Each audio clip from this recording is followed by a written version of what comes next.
దేవునికి స్తోత్రం కలుగును గాక. హల్లెలూయా. అందరం గట్టిగా హల్లెలూయా, హల్లెలూయా.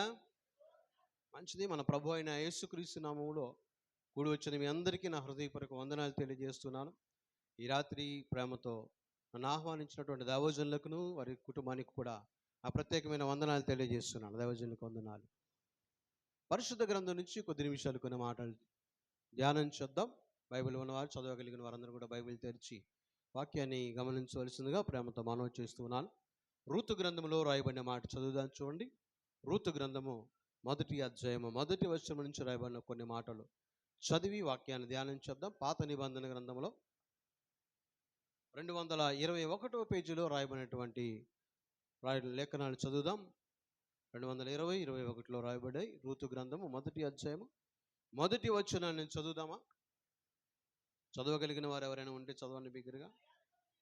న్యాయాధిపతులు ఏలిన దినముల యందు దేశములో కరువు కలుగగా యూదా బెత్లెహేము నుండి ఒక మనుషుడు తన భార్యను తన 2 కుమారులను వెంటబెట్టుకొని మోయాబు దేశన కాపురమునుటకు వెళ్ళెను. ఆ మనుషుని పేరు ఎలీమెలెకు, అతని భార్య పేరు నయోమి. అతని 2 కుమారుల పేర్లు మహ్లోను, కిల్యోను. వారు యూదా బెత్లెహేము వారైన ఎఫ్రాతీయులు. వారు మోయాబు దేశమునకు వెళ్ళి అక్కడ కాపురముండని. చాలు. చిన్న ప్రార్థన చేద్దాం. పరిశుద్ధుడైన దేవా, చదవబడిన ఈ లేఖన భాగాల ద్వారా మాతో సూటిగా మాట్లాడి మీ నామాన్ని మహిమపరుచుకోనండి. మీ మాటలు చెప్పడానికి నా బలము, శక్తి, జ్ఞానము సరిపోవు ప్రభువా. కనుక తండ్రి, మీ జ్ఞానం అడుగుచున్నానయ్యా. మీ జ్ఞానముతో నన్ను నింపండి. నా నోట మీ మాట ఉంచి నా ద్వారా నాతో మా అందరితో సూటిగా మాట్లాడి మీ నామాన్ని మహిమపరుచుకుంటామని యేసునామమును బట్టి ప్రార్థన సమర్పిస్తున్నాం తండ్రి. ఆమేన్. దేవునికి స్తోత్రం కలుగును గాక. హల్లెలూయా. చదవబడిన వాక్యాన్ని మనం జాగ్రత్తగా ధ్యానం చేద్దాం. న్యాయాధిపతులు ఏలిన దినముల యందు దేశములో కరువు కలుగగా యూదా బెత్లెహేము నుండి ఒక మనుషుడు భార్యను 2 కుమారులను వెంట పెట్టుకుని మోయాబు దేశాన్ని ఉండడానికి వెళ్ళాడట. ప్రియులారా గమనించండి, ఆ దినాలు న్యాయాధిపతులు ఏలినటువంటి దినాలంట. అప్పుడులో రాజులు, మంత్రులు వీళ్ళెవరు లేరు. న్యాయాధిపతులు న్యాయానికి అధిపతులుగా ఉండి ఏ విధమైన ఎవరికి ప్రాబ్లం వచ్చినా వారి ప్రాబ్లం తీర్చేటువంటి రోజులు అవి. అలాంటి కాలంలో అట దేశంలో కరువు కలిగిందట. ఏం కలిగిందండి? కరువు అంటే తెలుసా? అంటే తినటానికి తిండి, సరిగా వస్త్రాలు, ధరించడానికి వస్త్రాలు ఇవేమి లేనటువంటి పరిస్థితి. దేశంలో కరువు కలిగేసరికి యూదా బెత్లెహేము నుండి ఒక మనుషుడట మోయాబు దేశానికి ప్రయాణమయ్యాడు. ప్రియులారా గమనించండి, ఇక్కడ రాయబడిన మాట మొదటి వచనాన్ని నేను మరలా చదువుతాను. న్యాయాధిపతులు ఏలిన దినముల యందు దేశంలో కరువు కలుగగా ఎక్కడుండట? యూదా బెత్లెహేము. బెత్లెహేము అనగా రొట్టెల ఇల్లు అనేటువంటి అర్థం వస్తుంది. ఏమర్థం అండి? బెత్లెహేము అంటే రొట్టెల ఇల్లు లేదా సమృద్ధి కలిగిన ఇల్లు అని.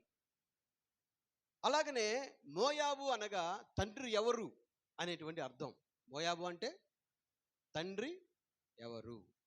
వీళ్ళు ఎక్కడి నుంచి ఎక్కడికి వెళ్తున్నారు అంటే సమృద్ధి కలిగిన స్థితి నుండి, సమృద్ధి కలిగిన స్థానము నుండి, సమృద్ధి కలిగినటువంటి పరిస్థితి నుండి తండ్రి ఎవరో తెలియదు అనేటువంటి ప్రాంతానికి బయలుదేరారు. ఎందుకు అంటే కరువు కలిగిందని. దేవునికి స్తోత్రం కలుగును గాక. బెత్లెహేము అంటే సమృద్ధి కలిగిన ఇల్లు లేదా రొట్టెల ఇల్లు. ఒక మాట ఈ రోజున మనం ధ్యానం చేస్తూ మన భాషలో చెప్పుకోవాలంటే సమృద్ధిగా వాక్యము దొరికేటువంటి స్థలము. అంటే ఎక్కడన్నది? దేవుని మందిరము.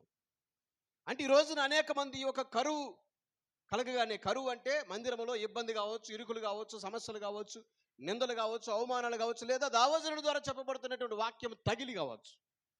తగలదంటారు వాక్యాలు. వాక్యం గుచ్చుకొని సమస్య రాగానే వారు శ్రమ అనుకొని వారికే వారు ఈ గుడి కాకపోతే ఇంకో గుడి లేదా, ఈ అయ్యగారు కాకపోతే చెప్పండి ఇంకొక అయ్యగారు లేరా అని ఇక్కడ సమస్య వచ్చిందని చెప్పని మరొక చోటుకు ప్రయాణమే వెళ్ళేటువంటి వారు లేకపోలేదండి. కరువు కలిగింది, దేశంలో కరువు కలిగిందంటే ఆ కరువు ఈ కుటుంబానికైనా లేకపోతే దేశంలో ఉన్న వారందరికీ ఆ కరువు? చెప్పాలి. దేశంలో కరువు కలిగిందంటే ఒక్క ఈ కుటుంబానికే కరువా, అందరికీ కరువా? తెలుగు తెలుసుగా అమ్మ మీకు అందరికీ. అందరికీ కరువు. మరి అందరూ ఏమైపోయారు? అందరూ అక్కడే ఉన్నారు. కానీ ఈ కుటుంబమే బయలుదేరారట. ఎక్కడికి? మోయాబు దేశానికి బయలుదేరారు. గమనించు సహోదరుడా, సహోదరి. ఒక్కొక్కసారి నీకు వాక్యం ప్రభు పరిశుద్ధాత్మ దేవుడు నీతో సూటిగా మాట్లాడుతున్నప్పుడు, ఆ వాక్యము నీ హృదయాన్ని గుచ్చుకున్నప్పుడు, చాలామంది అండి వెళ్ళిపోయేటువంటి వాళ్ళు లేకపోలేదు. ఇక్కడ ఉన్నారో లేరో నాకు తెలియదులే, కానీ దైవజనులు ఇక్కడికి రాగానే నేను ఒక మంచి మాట విన్నానండి సేవకుడు ద్వారా. ఆత్మీయ సావుకున్న లక్షణం అది. దేవునికి స్తోత్రం. హల్లెలూయా. రెండు చేతుల పైకి. హల్లెలూయా. ఒక ఆత్మీయ సేవకుని లక్షణం ఏంటంటే ఇక్కడ కూర్చోగానే, అయ్యా దేవుడు మీ నోట ఏ మాట ఉంచారో, మీ హృదయంలో ఏ వాక్యం అయితే దేవుడు సిద్ధపరిచారో మిమ్మల్ని, మొహమాటం లేకుండా ఆ వాక్యాన్నే ప్రకటించండి అన్నారు. దేవునికి స్తోత్రం. ఒక ఆత్మీయ సేవకుడికి ఉన్నటువంటి లక్షణం అండి ఇది.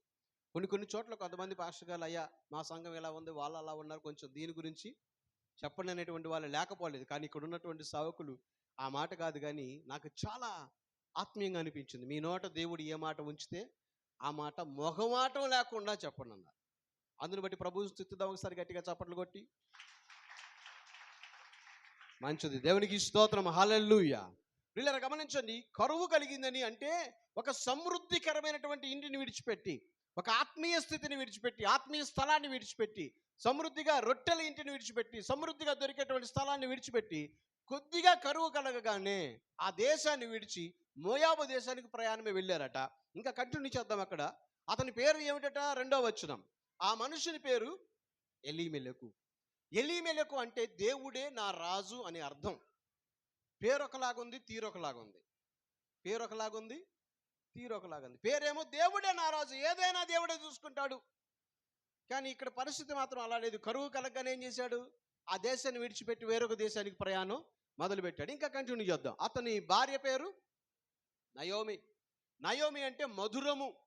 ఆ తర్వాత ఇంకా అతనికి 2 కుమారుల పేర్లు మహలోను అంటేనేమో వ్యాధి, కిల్యోను అంటేనేమో క్షీణత అని అర్థం వస్తుందట.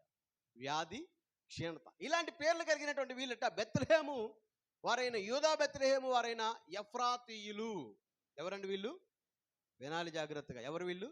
ఎఫ్రాతీయులు అంటే ఫలభరితమైన ప్రజలు అని. ఫలభరితమైన ప్రజలు.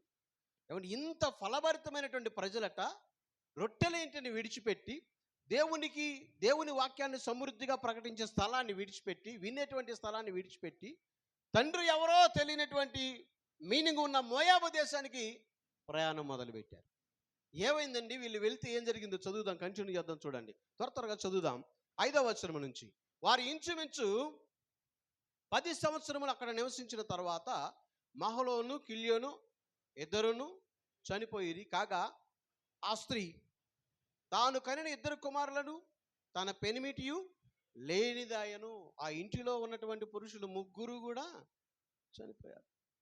మోయాబు దేశానికి వెళ్ళి కరువు వచ్చిందని చెప్పనేసి సమృద్ధిగా దొరికే స్థలాన్ని విడిచిపెట్టి వెళ్ళి నష్టమే తెచ్చుకుందండి ఈవిడ. ఏం పేరు? నయోమి. ఏం పేరండి? నయోమి. భర్త చెప్పిన మాట విని ఆ మాట ప్రకారంగా కుటుంబం అంతా బయలుదేరి వెళ్ళి సమృద్ధిగా వాక్యము దొరికే స్థలాన్ని, రొట్టెల ఇంటిని విడిచిపెట్టి శపించబడినటువంటి స్థలానికి వెళ్ళారు.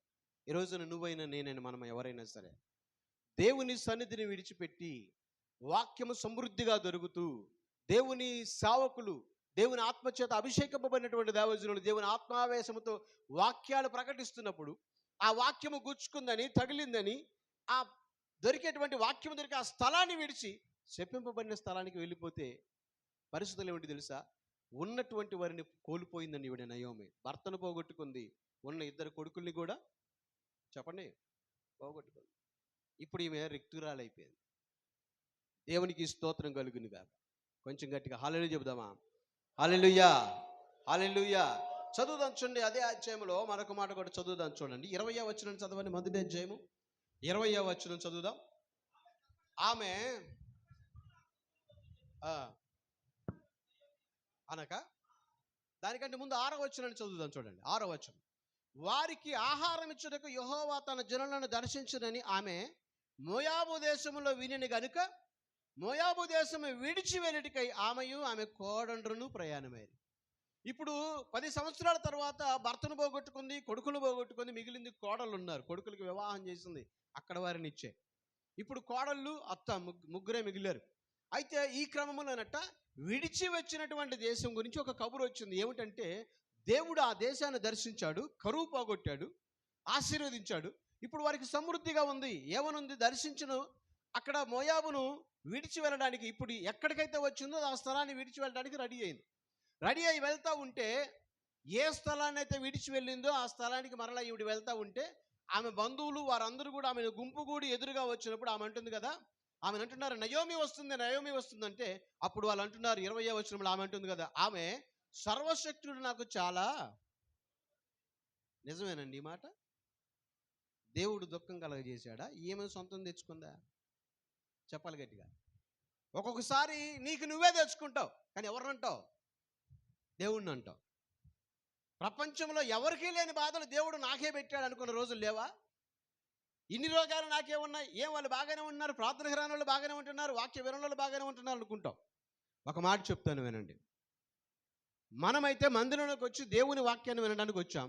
ఇక్కడ ఉన్న వాళ్ళందరూ ఖచ్చితంగా దేవుని వాక్యాన్ని వింటున్నారు అని గ్యారంటీ చెప్పగలమా? మందిరంలోకి రాని వాళ్ళు ఎవరు వాక్యం వినరు అని గ్యారంటీ చెప్పగలమా? చెప్పలేమండి. ఎందుకంటే బయట మందిరానికి రానటువంటి వాళ్ళు కొంతమంది మైక్ శబ్దం ద్వారా వినేవాళ్ళు కూడా ఉన్నారు, లోపలికి వచ్చి వాక్యం వినకుండా ఉండేవాళ్ళు కూడా ఉన్నారు. ప్రియులారా గమనించండి. ఈమెంటుంది కదా, దేవుని సర్వశక్తుడైనటువంటి దేవుడు యెహోవా నాకు దుఃఖం కలుగజేశాడు. ఏమి దుఃఖం అండి? భర్తను కోల్పోయాను, ఉన్నటువంటి 2 కొడుకులను కూడా కోల్పోయాను, కాబట్టి నన్ను నయోమి అనొద్దు, ఏమనాలట? మారా. మారా అంటే చేదు. అంటే ఈ వాక్యం మీకు బాగా తెలుసు అనుకుంటా. అయినప్పటికీ సావకులు చెప్పారు కదా, దేవుడు మీ నోట ఏ మాట ఉంచాడు అదే పలకమని, అదే పలుకుతున్నాను. దేవునికి స్తోత్రం. అంటే ఈవిడ గమనించు, సమృద్ధికరమైన స్థలాన్ని విడిచిపెట్టి దేవుని రొట్టెలు ఇంటిని విడిచిపెట్టి వెళితే ఏ అనుభవం వస్తుందండి? చేదు అనుభవము. ఏ అనుభవం? చేదు అనుభవం. ఒక మాట, ఈమె బెత్లెహేమును విడిచి మోయాబు దేశానికి వెళ్తే ఎందుకు శపించబడింది? గల కారణం ఏంటి? మోయాబు దేశానికి వెళ్తే ఎందుకు శాపం రావాలి? ఎందుకు కొడుకులు పోగొట్టుకోవాలి? ఎందుకు భర్తను పోగొట్టుకోవాలి? కరువు వచ్చిందనే కదా వెళ్ళింది. మరి కరువు వచ్చిందని వెళ్ళటం తప్ప? ఎవరు వెళ్ళలేదండి, వీళ్ళు వెళ్ళారు, ఈ ఫ్యామిలీ వెళ్ళారు, తప్పేం కాదు కదా అనుకుంటాం. గమనిద్దాం చూడండి, పరిశుద్ధ గ్రంథంలో ఈ మోయాబు దేశానికి వెళ్ళినటువంటి ఈవిడ ఎందుకని చేదైన అనుభవాన్ని చూడటానికి గల కారణం ఏంటో చూద్దాం. చూడండి, ద్వితీయోపదేశకాండము 23వ అధ్యాయము. ద్వితీయోపదేశకాండము 23వ అధ్యాయము మొదటి 2 వచనాలు చదువుదామా? ద్వితీయోపదేశకాండము చదవండి అయ్యా.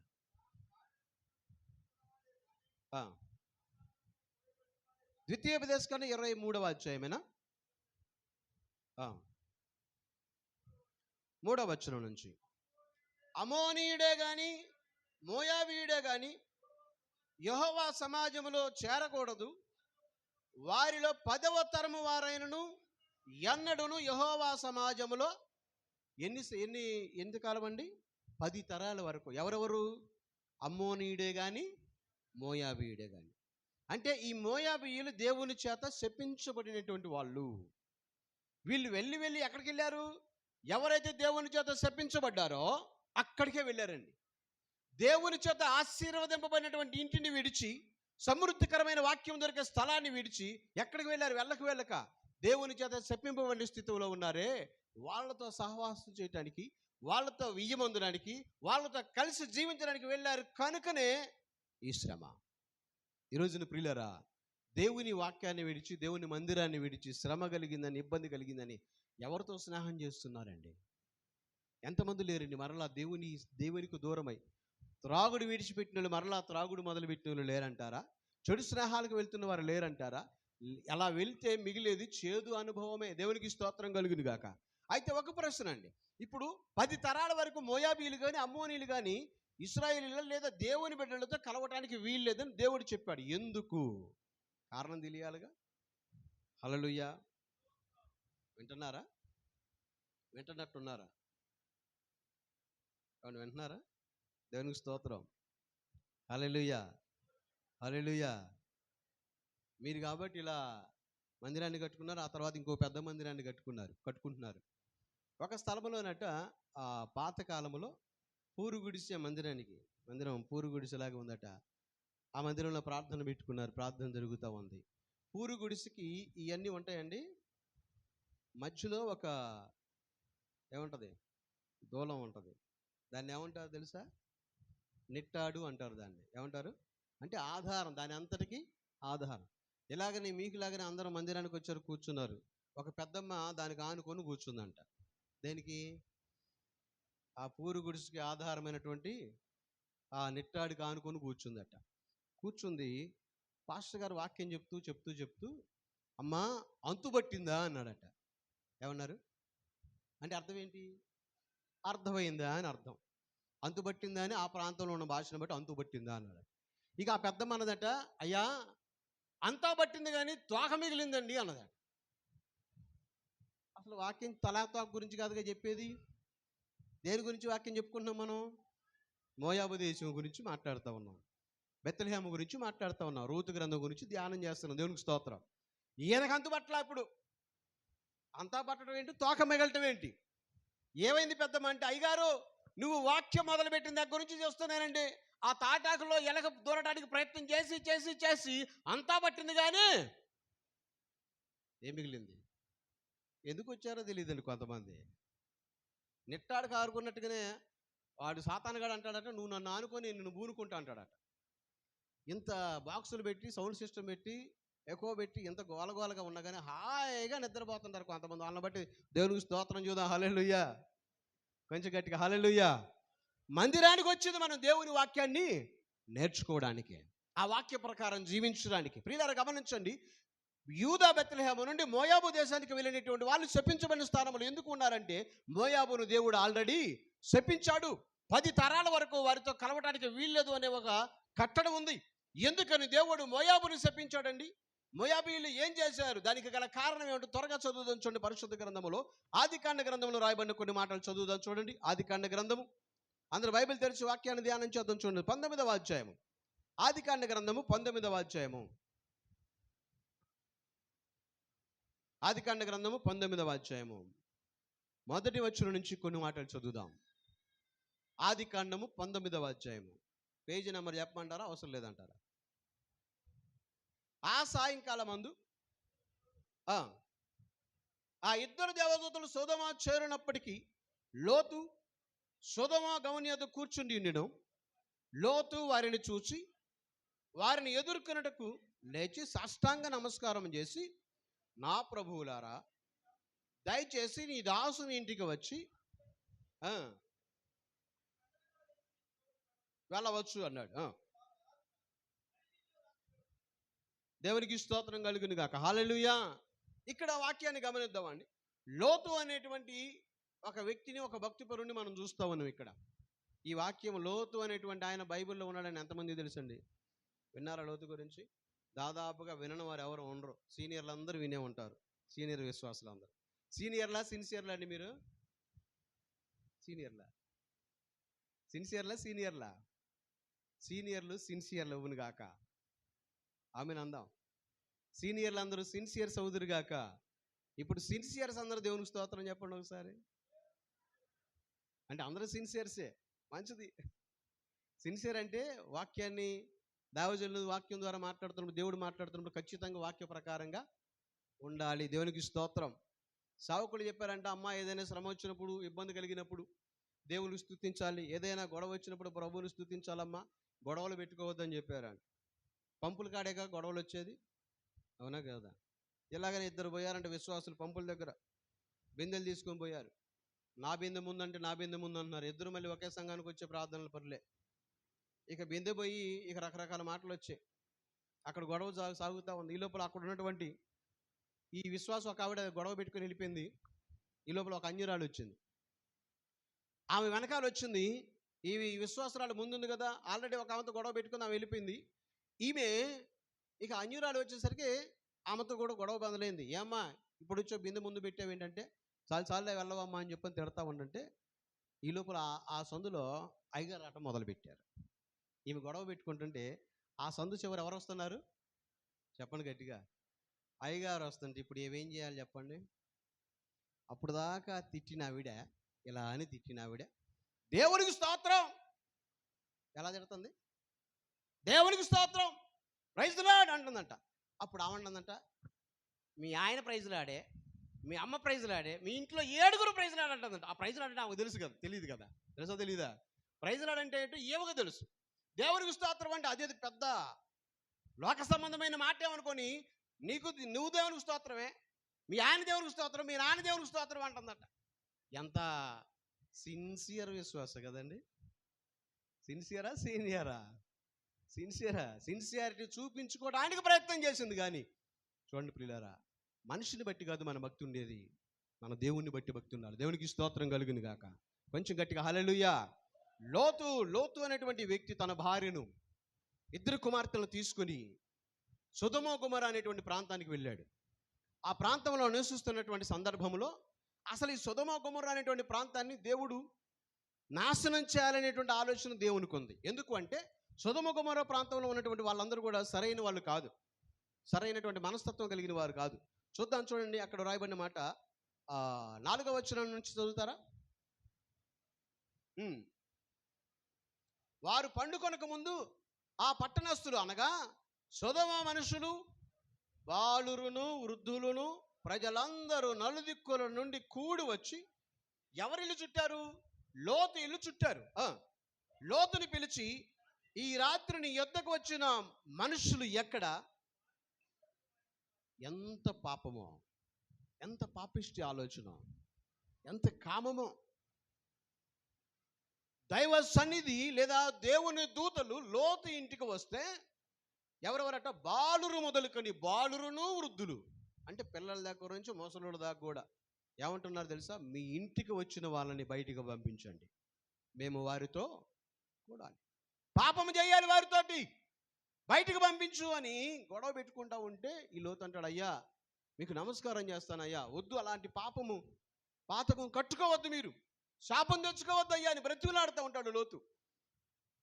మాట్లాడి చివరికి అంటాడు కదా, అయ్యా అవసరమైతే నాకు 2 కుమార్తెలు ఉన్నారు, వారితో కూడండి, కానీ వచ్చినటువంటి వీరు దైవకమైనటువంటి వారు, దైవ స్వరూపులు, వీరితో పాపము చేయొద్దు అని బ్రతిమలాడుతున్నా కానీ ఆయన మాట లెక్క చేయనటువంటి స్థితి అండి. అంటే ఆ ప్రాంతం అంతా బాలుర దగ్గర నుంచి పెద్దోళ్ళ వరకు ఏ ఆలోచనతో నింపబడ్డారండి? కామపు ఆలోచన. వారి చూపు కానీ, మాట కానీ, ప్రవర్తన కానీ ఏదైనా సరే కామముతో నింపబడినటువంటి వారు. అంటే ఒక క్రొత్త వ్యక్తి కనబడితే పాపమే వీళ్ళ కళ్ళకి. లేరంటారా? సమాజంలో లేరంటారా ఇలాంటి వాళ్ళు? ఉన్నారండి. ప్రియులారా గమనించండి, ఈ సొదొమ గొమొర్రా ప్రాంతాన్ని దేవుడు నాశనం చేయాలి అని చూడటానికి ఒక కారణం ఏంటంటే బాలురు మొదలుకొని వృద్ధుల వరకు ఎవ్వడూ సరైనడు కాదండి. వారి చూపే అలాంటి చూపండి, కామపు చూపు, కామ క్రోధ మదం ఆశ్చర్యాలు కలిగినటువంటి వారు. ఆ పరిస్థితుల్లో ఉన్నటువంటి వారిని ఆయన బ్రతిమలాడతాడు. ఆ తర్వాత ప్రియులారా గమనించండి, ఆ దూతలు వచ్చింది దేనికో తెలుసా? ఆ పట్టణాన్ని దేవుడు నాశనం చేయబోతున్నాడు, లోతు నువ్వు అక్కడి నుంచి బయటికి రా అని బయటికి తీసుకురాడండి. అంటే లోతు కుటుంబాన్ని వాళ్ళు కాపాడటానికి వచ్చారు. దేవునికి స్తోత్రం కలుగును గాక. హల్లెలూయా. కాపాడడానికి వచ్చినటువంటి వారిని వీళ్ళు వ్యతిరేకంగా మాట్లాడుతూ ఉంటే అక్కడ లోతు అంటాడు, ఈ మాట మాట్లాడిన తర్వాత లోతు తన భార్య వారి కుమార్తెలకు వివాహం చేయడానికి అల్లుడిని కూడా కుదుర్చుకుంటాను. పెళ్లి కుదిరిందేమో అనుకుంటాను నేను బహుశా. వాళ్ళు వెళ్తారు, దేవుని దూతలు వీరిని బలవంతం చేసిన తర్వాత వాళ్ళు వెళ్తారు. వెళ్ళయ్యా దేవుడు ఈ పట్టణాన్ని నాశనం చేయబోతున్నాడు, బయటికి రండి వెళదాము అన్నప్పుడు అల్లుళ్ళట ఎగతాళి చేశారట మామగారిని. ఎవరిని? లోతుని ఎగతాళి చేశారు, హేళన చేశారు. ఈ పట్టణం నాశనం కావటం ఏంటి, దేవుడేంటి అని ఎగతాళి చేశారు.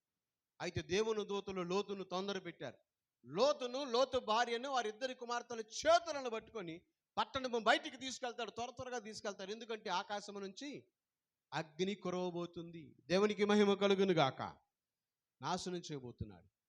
వారు బయటకు వచ్చేస్తారు. వచ్చే ముందు ఒక వార్నింగ్ ఇస్తాడు దేవుని దూత, వెళ్ళేటప్పుడు మీరు ఎవరు కూడా వెనకకు తిరిగి చూడదు. తెలుసు కండి మీకు, వెనక్కి తిరిగి చూస్తే ఏమవుతారు? కొంచెం గట్టి చెప్పాలి, ఉప్పు స్తంభం అయిపోతారు. ఎవరయ్యారు ఉప్పు స్తంభం? ఎవరయ్యారు ఇప్పుడు? ఏం పేరు ఆమె పేరు? పరిశుద్ధాత్మ దేవునికి కూడా నచ్చల పేరు రాయించడం. దేవునికి స్తోత్రం. లోతు భార్య అన్నాడు కానీ ఆమె పేరు రాయించడానికి కూడా దేవునికి నచ్చలేదు. ఎందుకంటే బైబిల్లో రాయబడింది, భక్తిహీనుని పేరు అసహ్యత పుట్టించును అని ఉంది. ఏం పుట్టిస్తుందట? అసహ్యత పుట్టిస్తుంది. అందుకని దేవుడు ఆమె పేరు రాయటానికి కూడా ఇష్టపడలేదేమో, అందుకని లోతు భార్య అన్నారు. ఆమె వెనక్కి తిరిగి చూసింది, అక్కడికక్కడే ఉప్పు స్తంభం అయిపోయింది. ఇక్కడ మొదలవుతుందండి మనకి చరిత్ర. చదువుదాం చూడండి. ఇక వీరు వెళ్ళిపోయిన తర్వాత జరిగింది ఏంటంటే, ఆ తర్వాత 19వ అధ్యాయము 31వ వచనం నుంచి రాయబడిన కొన్ని మాటలు కంటిన్యూ చేద్దాం. అట్లుండగా వారు బయటకు వచ్చేసిన తర్వాత లోతు భార్య ఉప్పు స్తంభం అయిపోతుంది. వీరి ప్రక్కనే ఉన్నటువంటి ఒక ప్రాంతానికి వెళ్ళి నివసిస్తారు. అట్లుండగా అక్క తన చెల్లెలితో, మన తండ్రి ముసలివాడు, సర్వలోక మర్యాద చొప్పున మనతో పోవుటకు లోకములో ఏ పురుషుడు, అబ్బా ఎంత బాధాకరమైన మాట ఇది, సర్వలోక మర్యాద చొప్పున మనతో పోవుటకు ఏ పురుషుడు కూడా లేడు.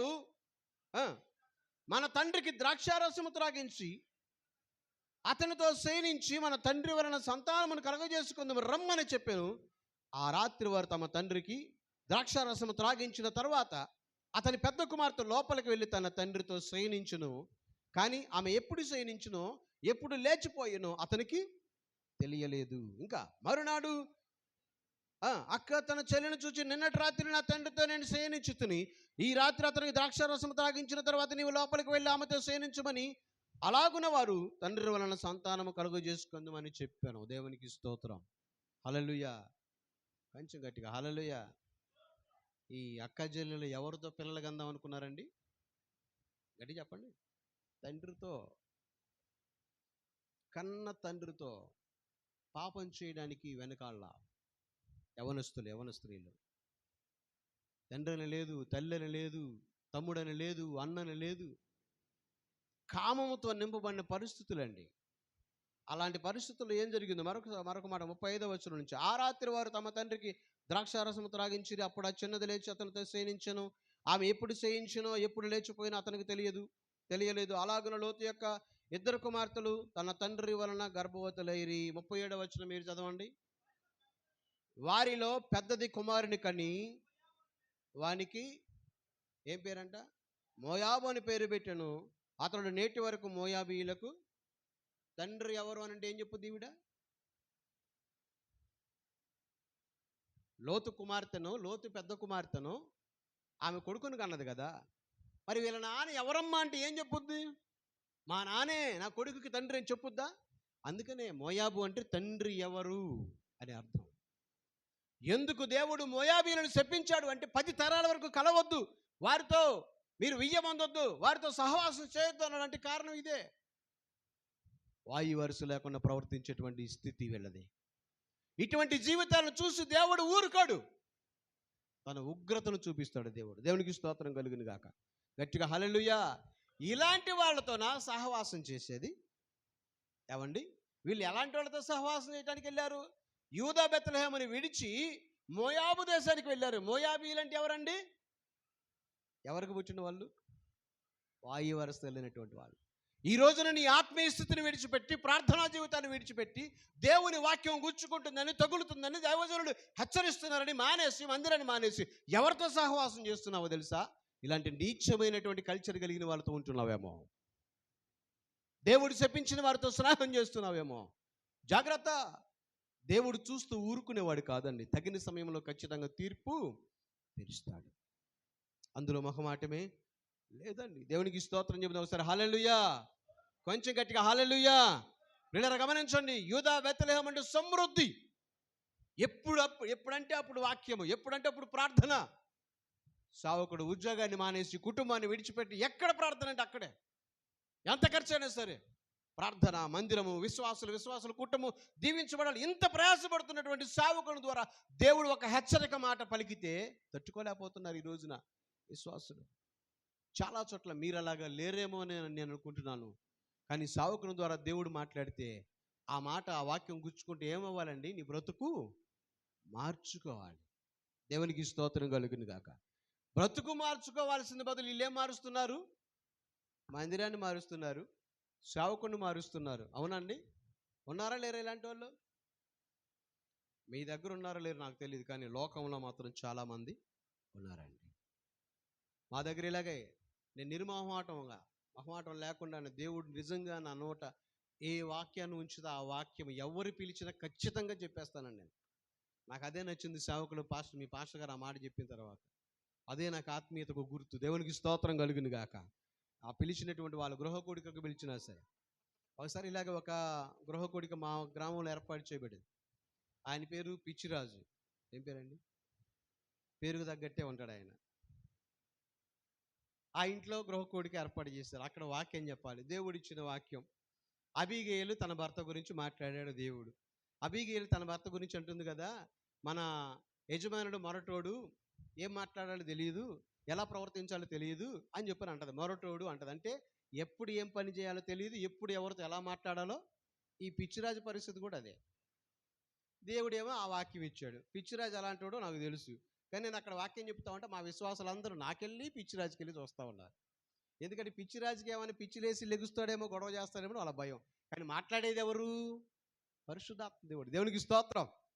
ఆడు కోపాన్ని పిచ్చి నేను అణిచేసి కూర్చోబెట్టాడు అక్కడ వాక్యం అయిపోయింది దాకా. ఆ తర్వాత లాస్ట్లో అన్నాడు, ఇది నా గురించి వెళ్ళి అన్నాడు సింపుల్గా. దేవునికి స్తోత్రం కలిగింది గాక.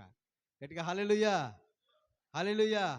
ఒక సేవకుడు ఇలాగనే మీటింగ్ పిలిచారని మీ పాస్టర్ గారు లాగా మీటింగ్ పిలిస్తే పాస్టర్ గారు వాక్యం చెప్పుకుంటూ భక్తుడైన యాకోబు గురించి చెప్పారంట. ఎవరి గురించి?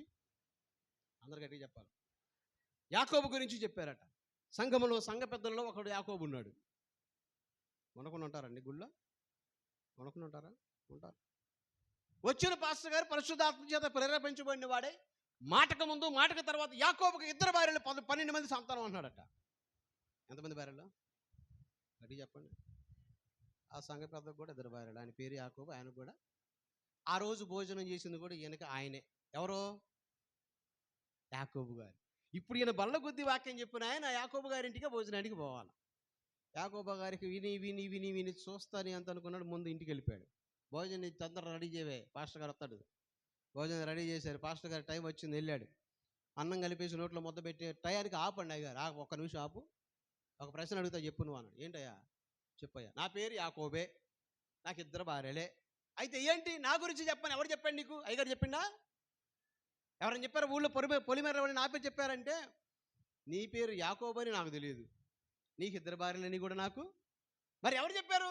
బైబిల్లో ఉందయ్యా. నీ బ్రతుకు నా బ్రతుకు అందరి బ్రతుకులు దేవునికి స్తోత్రం కలుగును గాక. బైబిల్లో ఉంది, బ్రతుకు మార్చుకో, నీ బ్రతుకును మార్చుకోనాడు.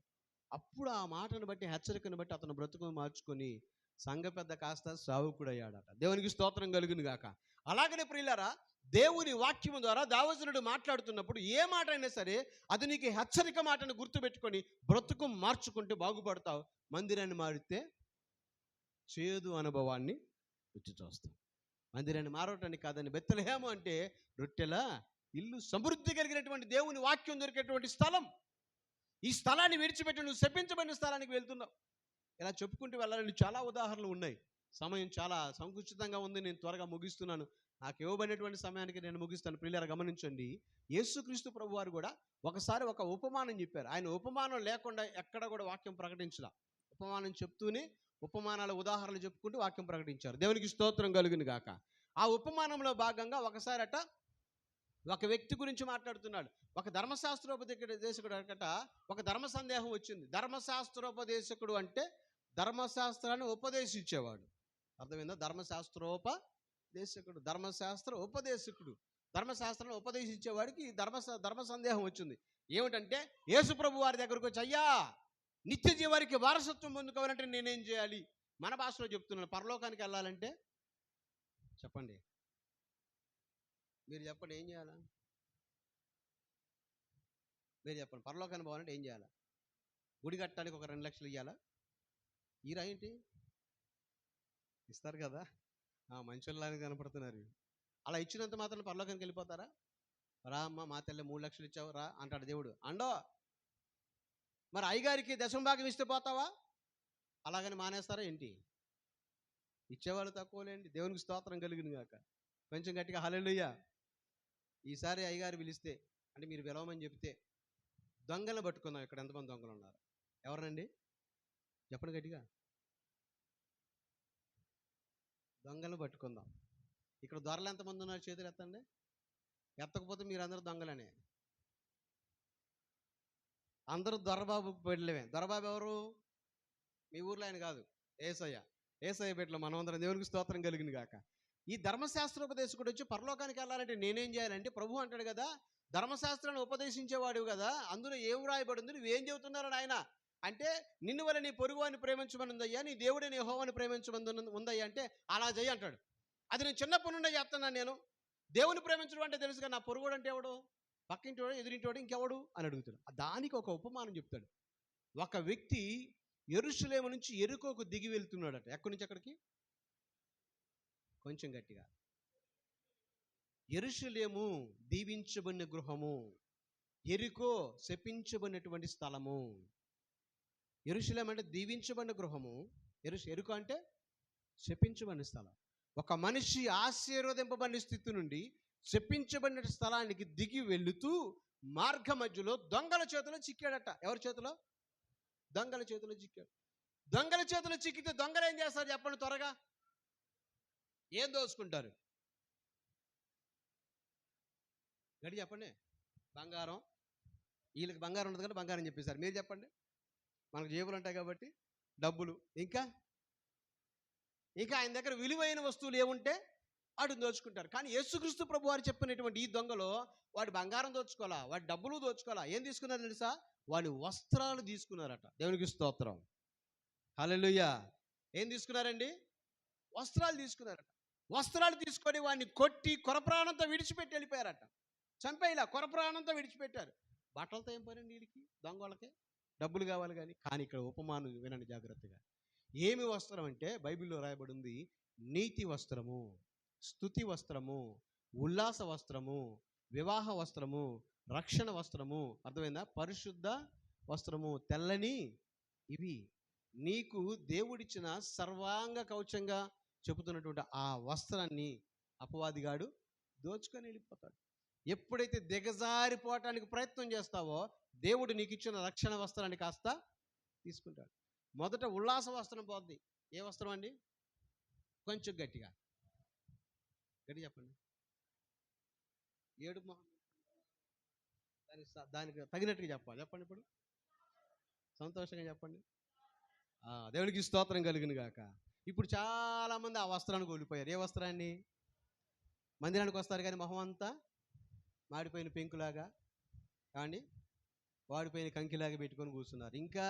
ఇంకా బాధలన్నీ నెత్తి మీద పెట్టుకొని కూర్చున్నావు. దేవుని మందిరానికి వచ్చినప్పుడు ఈ సమస్త బాధ అంతా ఎవరి మీద వేయాలి? అయ్యగారి మీద. కొంతమంది అంటారు ఏదో అయ్యగారు చూసుకుంటాడులే. మరి నువ్వెందుకుంది? నువ్వు దేనికి? బాధ మొత్తం భారం అంతా ఎవరి మీద వేయాలండి? గట్టిగా చెప్పాలి. కొంచెం అందరు నోరు తెరిచి ఎవరికి చెప్పాలి? ఎవరి మీద వేయాలి? దేవుడి మీద వేయాలి. దేవునికి స్తోత్రం కలుగును గాక. గట్టిగా హల్లెలూయా. దేవుడి మీద నీ సమస్త భారాన్ని వేస్తాను. నీకేమిస్తాడు? విశ్రాంతిని కలగజేస్తాను. గడ్డి మోపు తెలుసా అండి అందరికీ? పచ్చిగడ్డి తెలుసా? ఇది అమెరికా కాదుగా, తెలియదు అంటానికి. అమెరికాలో కూడా పచ్చిగడ్డి ఉందండి. మన T20 అంతా అమెరికా ప్రాంతాల్లోనే జరిగింది. అంత మనకంటే పచ్చిక ఎక్కువ ఉంది అక్కడ.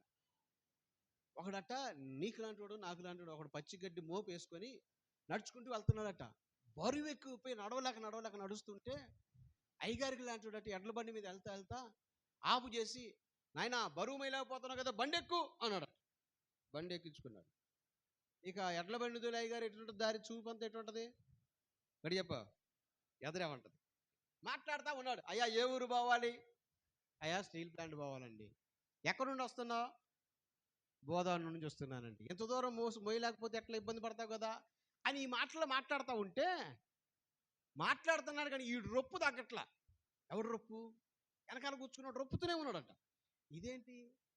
బండి ఎక్కిన తర్వాత అలసట తీరాలి కదా, ఇంకా రొప్పుతున్నాడు ఏంటి? వెనక్కి తిరిగి చూస్తే వీడు బండి ఎక్కాడు కానీ మోపు మాత్రం నెత్తి మీదనే ఉందంట. వీడు తెలివితేటలు చూడండి. అలాగనే నువ్వు మందిరానికి వస్తున్నావు కానీ నీ బాధ అంతా నెత్తి మీద పెట్టుకొని పోతున్నావు. నీ సమస్త బాధ అంతా దేవుని సన్నిధిలో పరిచి ప్రార్థన చేసి ప్రశాంతంగా మనం ఇంటికి వెళ్ళాలి. దేవునికి స్తోత్రం కలుగును గాక. గట్టిగా హల్లెలూయా, హల్లెలూయా. ఎప్పుడైతే నువ్వు సమృద్ధి కలిగినటువంటి ఇంటిలో కంటిన్యూగా ఉంటావో, దేవుని వాక్యాన్ని సమృద్ధిగా ఎక్కడైతే వివరిస్తున్నారో అక్కడ ఉంటావో, అక్కడ దీవించబడతావు. శ్రమ వచ్చిందని, నష్టం వచ్చిందని, కష్టం వచ్చిందని, బాధ కలిగిందని, ఇరుకులు వచ్చాయని, ఇబ్బందులు వచ్చాయని, నిందలని, అవమానాలని, ఇవన్నీ వచ్చాయని మందిరాన్ని విడిచావా, చేదు అనుభవాన్ని చూడక తప్పదు. కాబట్టి నేను ఒకటే మాట చెప్తున్నాను, ఎన్ని శ్రమలు వచ్చినా, ఎన్ని సమస్యలు వచ్చినా, పాట పాడతాం కదా, ఎన్ని కష్టాలు వచ్చినా, ఎన్ని శోధనలు ఎదురైనా, విడువను ఎడబాయను. ఎక్కడ దాకా? మధ్యలోనే పోతున్నారు చాలామంది. పాటేమో పాటలాగా ఉంటుంది, పాటే మాటే, కానీ తీరు మాత్రం అలాగా ఉండడం వల్ల దేవుడు మనకి ఎన్ని కష్టాలు, నష్టాలు, ఇబ్బందులు, ఇరుకులు ఎన్ని ఎదురైనా స్థిరత్వం కలిగినటువంటి జీవితాన్ని, సమృద్ధి కలిగిన దేవుని వాక్యాన్ని దొరికేటువంటి ఈ స్థలాన్ని స్థిరపరచునుగాక. నిజంగా అందామా ఆమెనని? కొంతమంది వాక్యం అయిపోయిందేమో అని సంతోషంగా ఆమె అంటున్నారు. దేవునికి స్తోత్రం కలుగునుగాక. హల్లెలూయా, గట్టిగా హల్లెలూయా. ఒకటేనండి, నీవు బెత్లెహేము నుంచి ప్రయాణం మొదలు పెడితే ఆపే ప్రయాణం మానే. ఎక్కడికి ప్రయాణం అండి? మోయాబు దేశానికి. నీకు సమృద్ధి కలిగిన స్థలాన్ని విడిచిపెట్టి వెళ్ళావా, చేదు అనుభవాన్నే చూస్తావు. నేను గమనించింది మీ సేవకుల్లో, అతిశయం కొరకు కాదు కానీ నేను వాస్తవాన్ని చెప్తున్నాను, మీ సేవకుల్లో గమనించింది, ఎప్పుడు చూసినా ఆయన నోట స్తుతే ఉంటుందండి. ఏముంటది? స్తుతి. స్తుతి. ఏమిటది? స్తుతి. ప్రతిసారి అడిగట్టేసిన ఇటేసిన సేవకుల మీటింగ్లో మేము కలిసినప్పుడల్లా ప్రభువుని స్తుతిస్తానే ఉంటారు. నేను అనుకుంటాను, స్తుతి వస్త్రం పోగొట్టుకోలేదు సేవకుడు, ఆయన ధరించుకొని ఉన్నారంటాను. దేవునికి మహిమ కలుగును గాక. హల్లెలూయా.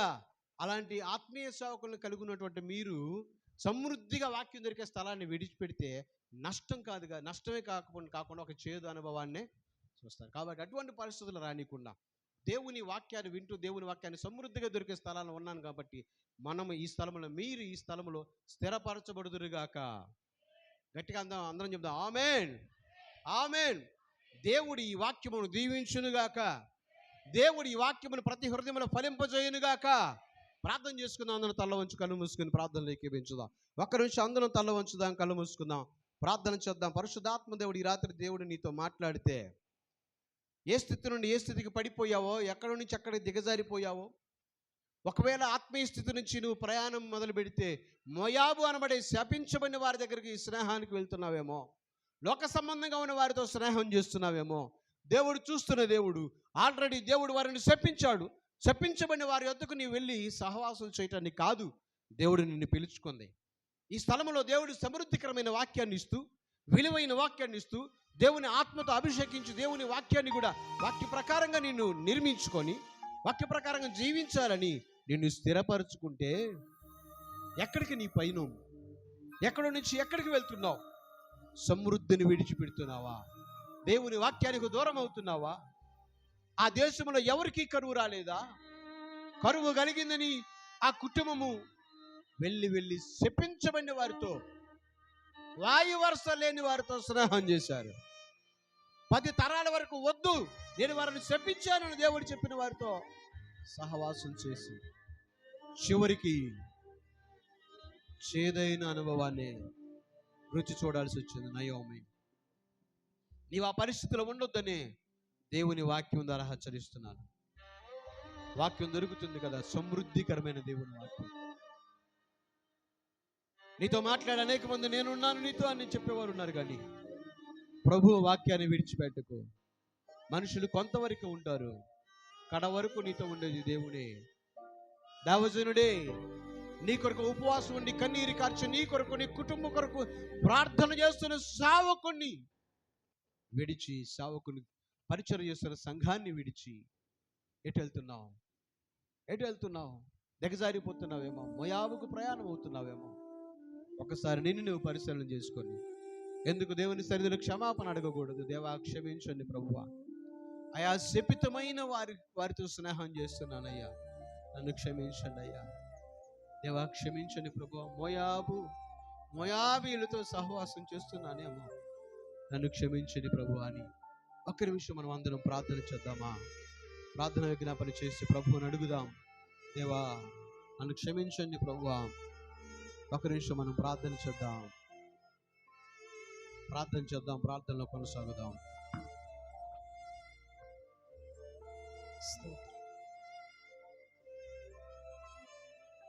ప్రార్థన.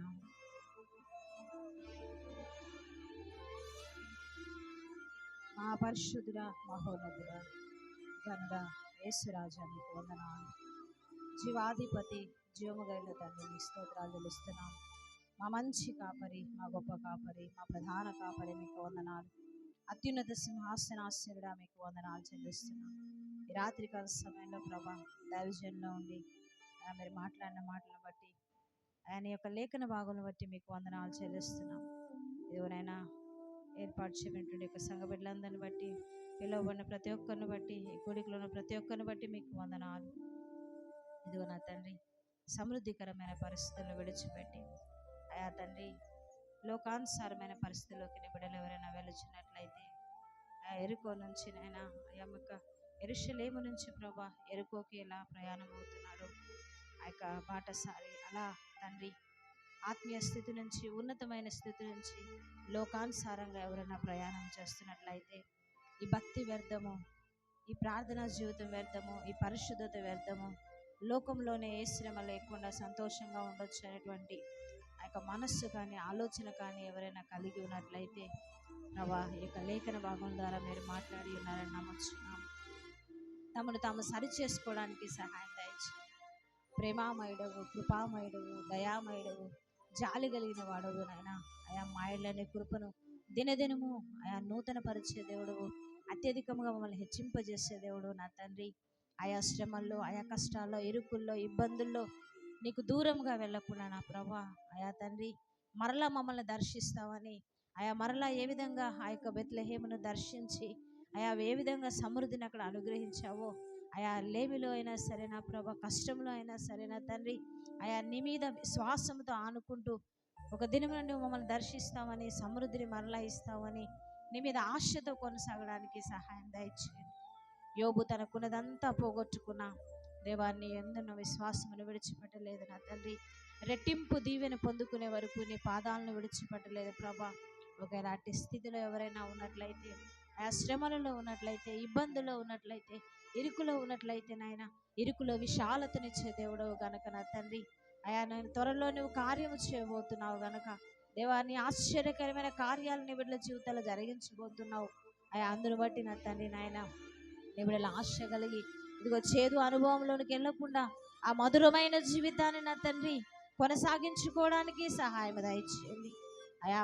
నయోమి వలె అయా నాయన ఇక మరి తన భర్త వలె, ఆ కుమారుల వలె, ఆ కుటుంబం వలె నా కాకుండా నా ప్రభా చెప్పబడినటువంటి స్థలములకు పరుగులెత్తకుండా నా తండ్రి, ఏమీ లేని ఎండిన చోట్లకు వెళ్ళకుండా నా ప్రభా అయా నీలో స్థిరపరచబడడానికి, నీలో అభివృద్ధి చెందడానికి, ఆత్మీయంగా ఎదగడానికి నా ప్రభా, శ్రమలను తట్టుకొని నిలవబడడానికి నా తండ్రి, ఆ కష్టాల్లోని పాదములు విడిచిపెట్టకుండా ఉండడానికి నా ప్రభా, లేఖన భాగం ద్వారా హెచ్చరింపబడినప్పుడు సరి చేసుకోవడానికి నా తండ్రి నీ ఆత్మ ద్వారా కార్యము చేయమని అయా నీ బిడ్డలందరిలో మీరుండి నా ప్రభా వారి జీవితాలు మీరు కడుతూ రమ్మని ఇదిగో దైవజనులు బట్టినైనా, అదేవిధంగా వారి కుటుంబాన్ని బట్టి కూడా నీకు వందనాలు చెల్లిస్తూ, ఇక్కడ చేరిన ప్రతి ఒక్క బిడ్డని బట్టి పేరు పేరున మీకు వందనాలు చెల్లిస్తూ నీ కృపా కార్యక్రమంలో మా వెంట వచ్చుటకు సహాయం దయచేయమని యేసు నామములో ప్రార్థన చేయించున్నాము తండ్రి. ఆమేన్, ఆమేన్, ఆమేన్. దేవునికి స్తోత్రాలు. ఒకసారి కూర్చుందాం. దేవునికి మహిమ కలుగును గాక.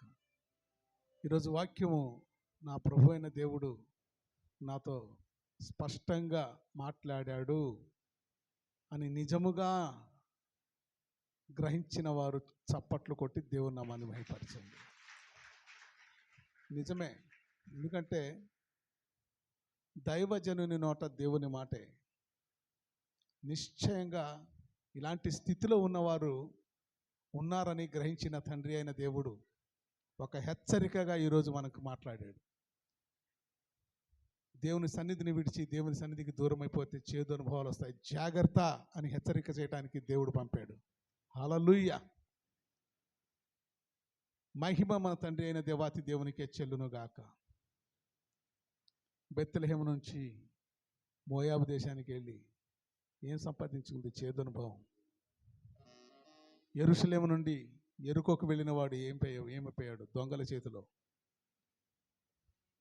అంటే దేవుని సన్నిధిని విడిచిపెట్టడం వలన సుఖం అనుభవించారా? లేదు కదా. ఈ మాట తెలియజేయడానికి దేవుడు ఈరోజు దైవజనులు మన మధ్యలోకి పంపాడు అన్న నమ్మిన వాళ్ళు ఒక్కసారి దేవునికి స్తోత్రం చెల్లిద్దాం. హల్లెలూయా, హల్లెలూయా. తలలు ఉంచండి, ఆశీర్వాద ప్రార్థన చేసుకుందాం. తలలు ఉంచుదాం. మన తండ్రి అయిన దేవుని పరమ ప్రేమయు, కుమారుడైన యేసుక్రీస్తు ప్రభుల వారి నిత్య కృపయు, పరిశుద్ధాత్మ దేవుని అన్యోన్య సహవాసము సమాధానమును తండ్రివైన మా దేవ యెహోవా నీ సన్నిధిలో ఈ రాత్రికాల సమయంలో వాక్యమును శ్రద్ధగా విని గ్రహించి వాక్యమును అనుసరించి నడుచుకొనడానికి కృప చూపిన దేవుడా, నీ ఆశీర్వాదములు మాకును మా కుటుంబాలకును అయ్యా, ఈ రాత్రికాల సమయంలో వాక్య పరిచర్య గావించిన నీ దాసులు అయ్యా, ఇదిగో చంద్రపాలయ్య గారికి, వారి కుటుంబానికి, వారి కుమార్తె కుమారులకును, మరీ విశేషంగానైనా మా గ్రామ ప్రజలందరికీ అయ్యా, సకల పరిశుద్ధులకును సదా తోడయుండి కాచి కాపాడి రక్షించునుగాక. ఆమేన్, ఆమేన్, ఆమేన్, ఆమేన్. దేవునికి స్తోత్రాలు. మరి ఒక్కసారి మా యొక్క సంఘం తరపున అయ్యగారికి అమ్మగారికి హృదయపూర్వకమైన నా వందనాలండి. మరి ప్రభు చిత్తమైతే ఆదివారం రోజున ఒక ప్రత్యేకమైనటువంటి సందేశంతో మన మధ్యలోకి రావాలని మనం కోరుకుందాం. తప్పకుండా దేవుడు మరి నడిపిస్తాడని నమ్ముదాం. ప్రైజ్ ది లార్డ్, హల్లెలూయా. ఇంతటితో ఈ కార్యక్రమము ముగించబడింది.